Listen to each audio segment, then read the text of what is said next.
Good morning mga Kapinoyensi. Yan, araw ng pagsisimba ngayon. Kahit papaano, bibigay natin katungkulan natin para kay Ama. Kahit umuulan, kailangan natin magsimba pa rin. Kahit busy tayo sa trabaho, huwag natin kalimutan ng Ama. Kung di naman sa Kanya, di naman natin matutupad kung anong pangarap natin. Ito mga Kapinoyensi, kahit umulan, nag-i-stay muna dito sa sasakyan natin. Medyo parating na rin yung mga nagsisimba mga Kapinoyensi. Dito tiyaga-tiyaga lang mga Kapinoyensi. Hindi naman yung sabi nila malaking sahod dito. Okay lang naman. Hindi katulad ng sa ibang abroad. Minsan kapos.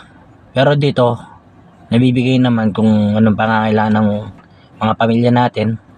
Tiyaga-tiyaga lang naman dito mga Kapinoyensi. Kung wala kang tiyaga, sabi nga, dahil di matutupad ang pangarap. Ako, di man ako nag-graduate, 4th year high school lang ako, pero dahil sa tiyaga, ito, nakapunta ako ng New Zealand mga Kapinoyensi. Kaya sipag lang at tiyaga mga Kapinoyensi. Kung anong pangarap, sabi nga, hindi natin aatrasan yan. Tiyaga lang talaga.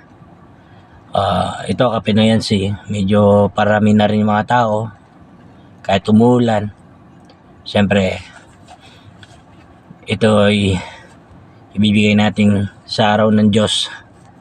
Dahil linggo ngayon.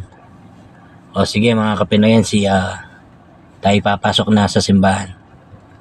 Basta good luck lang sa ating mga Kapinoyensi kung sinong nangangarap pumunta sa New Zealand. Basta sipag lang. Huwag kayong inaanan loob. Number 1 dyan, talaga tiyaga at sipag lang. Sige mga Kapinoyensi. Thank you, bye.